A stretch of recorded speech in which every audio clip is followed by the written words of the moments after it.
Hello, Houston. It is Friday, June 21st. It's Mister McKinney here with Mister McKinney's Historic Houston, coming to you on the KPFT airways with my awesome co-host, Heidi Vaughan with Heidi Vaughan Fine Arts. Say hello, Heidi.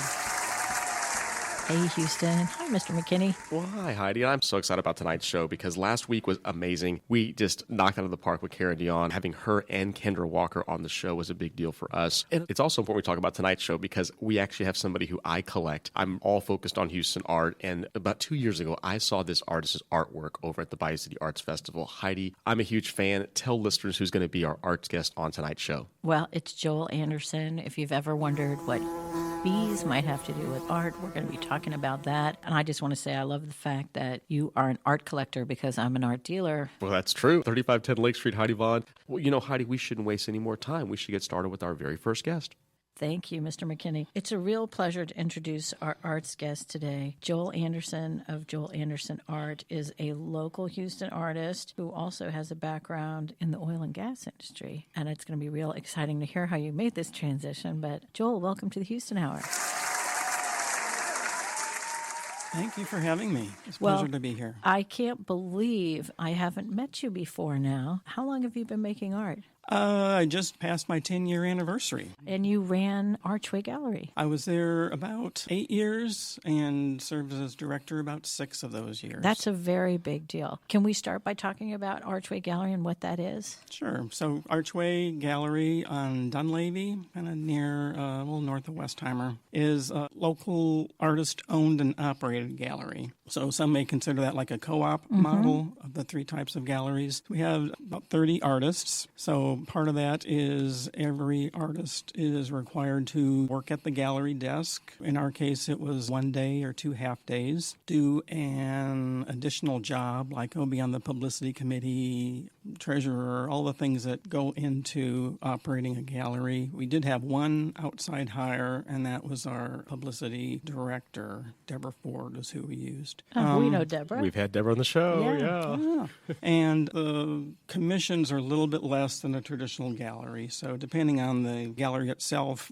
considerably less than what you may find at a traditional gallery. We had 2 parts to the gallery. The front gallery was kind of a solo exhibition area. The rear of the gallery, everybody had maybe like a 10-foot wall space to show art. Every month we changed it up. So we had everybody come in on a particular Friday, first Friday. We had our business meeting, and then we just moved our art around, put up new art. Once every, notionally 2 years, you would be able to have a solo exhibition in the front part of the gallery. And are those shows installed by the artists, or you bring in professional art handlers? Generally, the artists themselves. We have a couple of the jobs are curators, so they help, say, put this piece here or this piece there. In my case, with the size of work I did, it was like maybe 30 or so pieces that you had to come up with or were able to show for that month. So, and then we had publicity team kick in with the press releases, trying to get us interviews on TV and partner with some other organizations. So you may have an exhibition related to, I don't know, birds or something like that. So we try and get like the Audubon Society or something like that to tie in to help possibly get on their membership list and e-blast to bring more people in. So it was all an interesting time there. It's a really good concept and a great gallery. How long has it been in existence?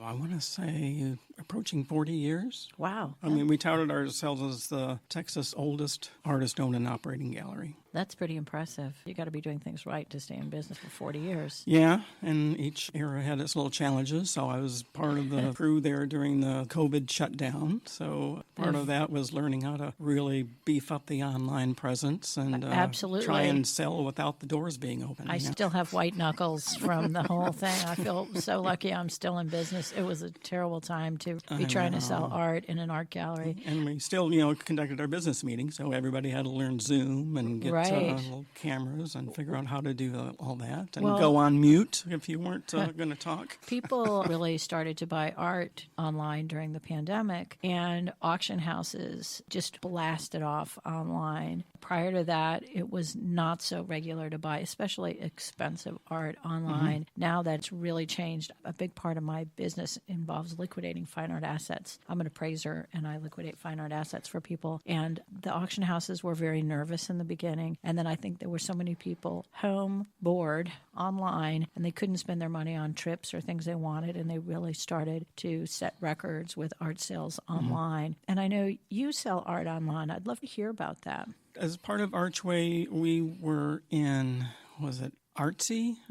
And then I also personally had some pieces up on, I tried a few. Saatchi, I never had any success on much of those. I never have met anyone who's had success on Saatchi. So Saatchi is open to anyone, and I believe it's free. Artsy is not inexpensive. I sell a lot of art on Artsy. I mostly sell it abroad, and it's generally like my Warhol, Picasso, Chagall, like that kind of stuff that I get that I sell on Artsy. But if you're an artist who doesn't have a national or international reputation, I don't think that Artsy is as helpful. But it's good to be able to know how to use those platforms. And for our listeners who may not know, if you're just an individual artist, you cannot go on Artsy. It's invitation only. I spend a lot of money every month to be on there. I view it as part of my marketing budget. But like all the best galleries are on there. So it's good that Archway has an ability to have a presence on that site. Yeah, following that, I just really went into beefing up my own website. So it's an old style WordPress with WooCommerce. So I learned how to kind of integrate all that with Square. I was a technical person. I want to talk about that. And so that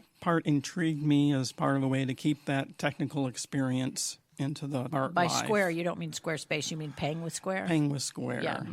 So if I sell something art festival, it automatically reduces the quality or sells out on my website. I'm also I was doing kind of like ceramic print versions of some of these, like on 6x6 That makes sense. tiles with easels on the back, and then smaller ones, and then 8x8 aluminum prints with dye sublimation process. I kind of got out of that. I did a little experiment at one of the Bayou City Art Festivals where I got tired of carrying all that stuff around, the inventory, keeping track of what sold and how many I had less, or how many more I had to make to replenish was a little bit too much for me. How many times have you done the Bayou City Art Festival? I want to say, well, with the spring and the fall together, maybe 10 times. Oh, you're seasoned. Yeah. I would have guessed you find that that's a good one for you. Yes. Yeah, absolutely. Yeah, it's a great art festival, and usually the weather's awesome, and it's just a fun way to spend the day walking around looking at art and bringing home a treasure. And again, all the engaging with the patrons is it's like 90% of the fun. I think so, absolutely, but not all artists like that. A lot of artists don't even like their openings at like a gallery. That's just not their thing. But if it is your thing, you're going to do better as a result of it. But what amazes me about festivals like that is it's often people who maybe aren't regularly going to galleries and stuff. And I think that just having overheard some comments, they could be like heart crushing. You know, I've watched people walk past the booth and go like, "Oh, that sucks," and the person's sitting right there. You know, I don't make stuff. I'm not an artist, but that would kill me to hear something like that. I know you've never heard that. I get a lot of it's really entertaining. Let me tell you one story. So I do skylines. So if I'm doing festivals in Dallas, I take Dallas skylines, Chicago skylines. Florida, there's not that many skylines to make. But I was up in Cottonwood last fall, and I noticed this young couple just staring at one of my Dallas skylines, one with the Reunion Tower in it. And they're looking at it, and they go, "Oh, we have a question for you." And I go, "Well, yeah, sure." I go, "We just got married." I go, "Well, congratulations." And they ask, "Well, could you maybe add us to the top of the Reunion Tower?" I go, "Well, no." You can buy it and add it yourself if you want, but you get just bizarre stuff like that. That is just everything. You know what? This is an interesting fact I've discovered as someone who sells art. For people who've never bought art before, I'm very surprised to learn that often the first work of original art they ever buy is a commission. It happens all the time. They see something they like, and then they talk to the artist, and they discuss how they would like it different for them. And I think it's so funny because it's like, well, you don't know anything about art, but you're going to ask the artist to do what you want them to do. It's like the opposite. I can tell you as an appraiser, the artist's intent is everything. You know, you don't alter, what the artist wanted it to be. That's why you want to work with that artist, because you believe in them and their vision and what they do. And so to tell them what to do is kind of contrary. I mean, if you're commissioning a portrait or something, that's, of course, entirely different. But it doesn't surprise me to hear that question, and I do think it is kind of amusing. Yeah. Yeah, another quick story of real outstanding benefits of doing the shows and having people come by and making whatever comments about your art is 2 years ago I was up in Chicago doing festivals, and this lady comes by and, she goes, "Do you have any of the corncob buildings?" And I thought to myself, well, no, can I swear? He's going to bleep you. Damn it. But I marched myself down to the Chicago River and found a good spot to take the picture of the corncob buildings. And the Marine Towers, The Marine Towers, yeah. Oh, so big deal. This last summer, I had my corncob building paintings, and I sold all but one. Oh, so Joel, I thought you were going to say that. you marched yourself to the Chicago River and threw yourself in. No. Good. So you made some money. That's great. I love to hear that. Good for you. So you travel around during the year doing art fairs? Yeah, I do about maybe a dozen or so, more or less. Wow. I'm kind of... Where do you go? Well, first I just started doing the local Texas shows, Dallas, trying to get into the Dallas, San Antonio. I started applying a little bit of a reach. Got into one show in kind of Central Florida. So I just did that one show, and I learned right then you don't want to go all the way across the country. I guess halfway across the country in our case, just for one show, because, it could rain or just be a bad show. I frugally kept track of my expenses. What am I spending on gas, Airbnb, whatever. I didn't quite cover. It was an all right show, but it didn't quite cover the expenses. So, well, I think as someone who's just experimenting with that, that's okay. Like, you can't hit a home run every time, and it might go differently next time. You said Airbnb, and then what we were just talking about just reminds me of a very funny story. Someone we've had on the show who's an artist I represent, whose name I'm not going to mention because I've never asked her if I can publicly tell this story, but I love this story. So she shows her art around the world. She's very talented. She was staying in an Airbnb. It had really disappointing art. And what they had was a lot of art involving Coca-Cola and cows. And in her room over the bed was a landscape scene. And so she took it off the wall and she painted on small Coca-Cola can and some cows because they weren't in the scene. And she said, she wondered if anyone would ever know. And they're extremely well rendered. She's an extremely talented artist. And I just thought, what a hoot someday when they're like, oh my God, where'd that cow come from? Wait, where'd that Coke come from? I think it's really kind of funny. So, but you just tried it. My thought when you said Florida, we'll talk about your work, but I'm thinking about the encaustic nature of it, and it can be very hot in Florida. So let's talk about that. Yeah, what is your art like? Well, encaustic is the medium, so it's one of the more ancient mediums. The Greeks and Egyptians came up with it centuries ago, had a kind of a mild revival in the 1950s. Jasper Johns had some paintings famously. When I retired from Shell, I didn't know exactly what I was going to do with my spare time.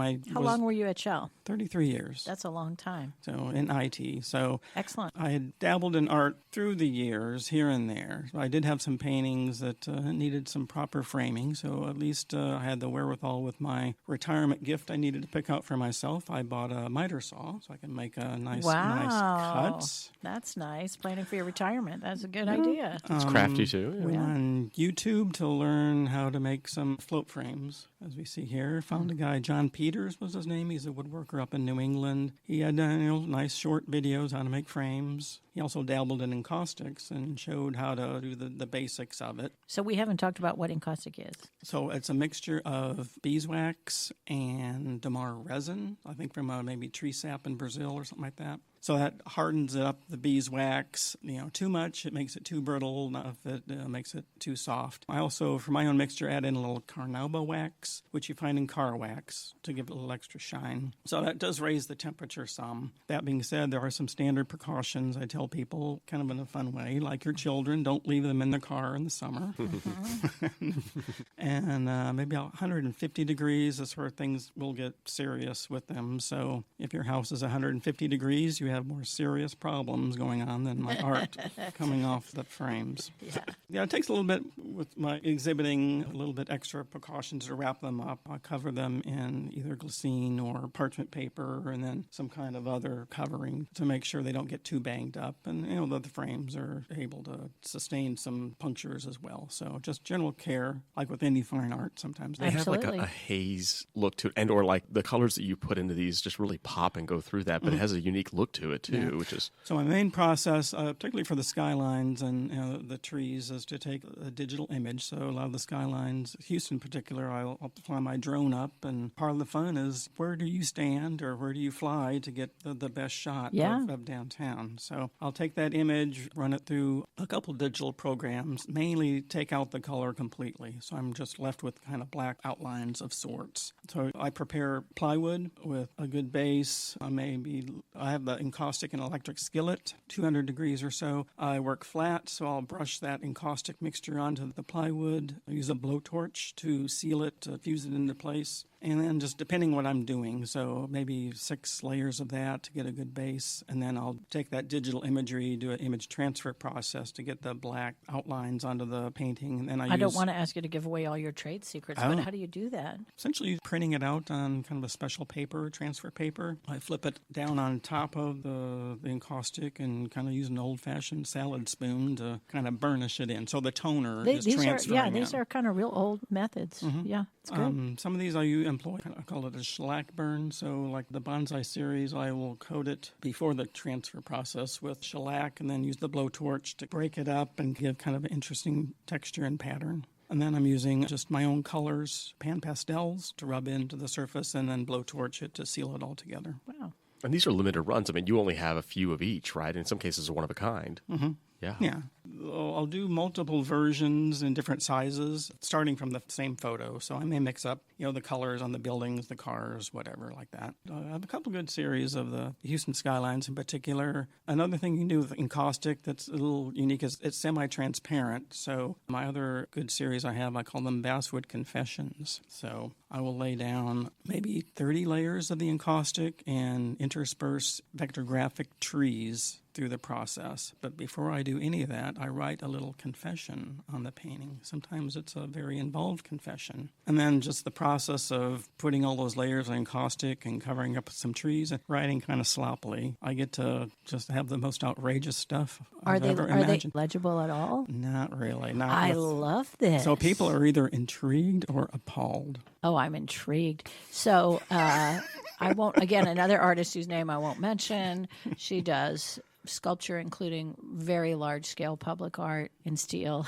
She may have been on the show. I think I might know what you're talking about. And she puts in, a lot of artists put messages inside of art that only they know about, and I absolutely love that. I feel we pick up on that energy without even knowing it. And some of her, in her sculptures, they have crystals and things and special intentions and prayers and things in there. And I just think it's beautiful. It makes me like them even more. Mm-hmm. That's so good for like a Perry Mason or Matlock case where like you prove it's your art, look at the special there you go. hidden message. Well, I'm just sitting here thinking, I'd like to read the book of the confessions. I tell people I've got my gray hair now, but I don't see myself ever writing any kind of autobiography. So this is my little way of just remembering and recording some good times and sending them out into the universe. Oh, that's really good. I love the fact that you also worked in an iconic building. We're looking at one of your pieces now, for example. You actually worked in One Shell Plaza. Yeah, I had a good little tour with Shell. So I was in the IT area. So things like computerizing lab experiments, started off with that. What floor were you on? You have a great view of downtown that helped inspire some of your art as well. Here you are looking over the city. It's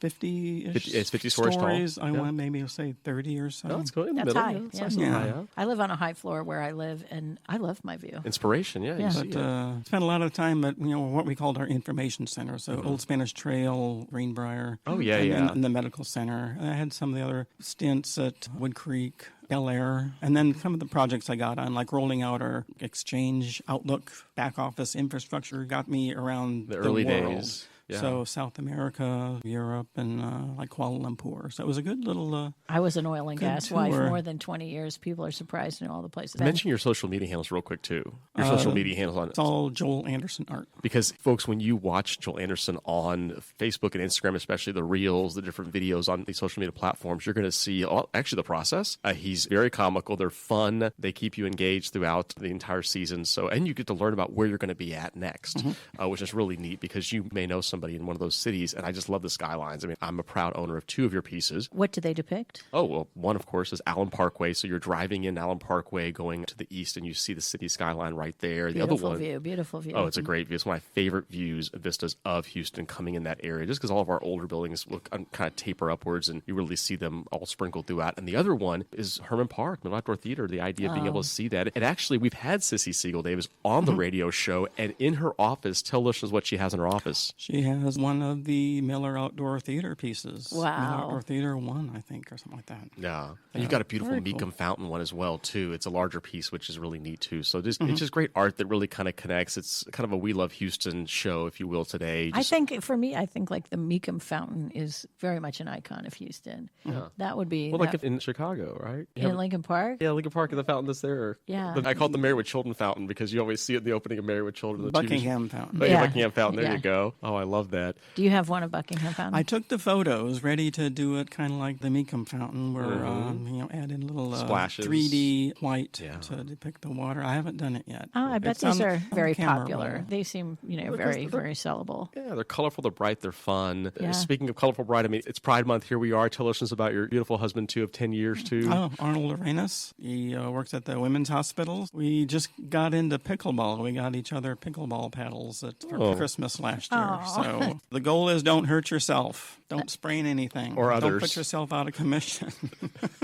But that's our latest enjoyment, doing stuff like that. Oh, I love that too. Again, art, everything else. Well, we always ask people that have been here for a while, like yourselves in Houston, what's something that's gone from Houston, something you miss from Houston? When I first came down, I came down in 81, so right out of college, and the Houston Symphony and a lot of the other art organizations always put on the most, speaking of Miller Outdoor Theater, had the most magnificent productions at Miller Outdoor Theater. So Tchaikovsky's Romeo and Juliet for the 4th of July. I remember seeing just a wonderful biography of Mama Ninfa.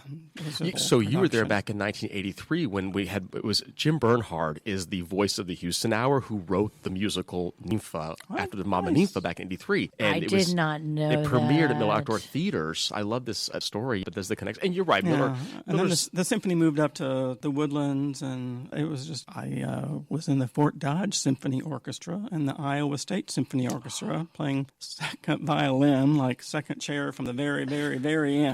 But it was, along with the art. That's cute. and doing- I like the way you slipped that in. That's really cute. Second chair. I like that. I like that. Oh, so you're just a man of many talents. You yeah. still- And this is like your second act, Do too. you still play the violin? It has been sitting there for decades. I had a friend who owns a second-hand shop and wanted to go, can I sell that for you? And No, don't do it. Not yet. You never know. Not yet. Not yet. Too soon. But, Have you made any art with instruments or musically? I did. Several pieces I've included, just snippets of the first violin for Vivaldi's Winter, the Four Seasons. Did you and some slip other- in a little note about when you played a note wrong or anything? No.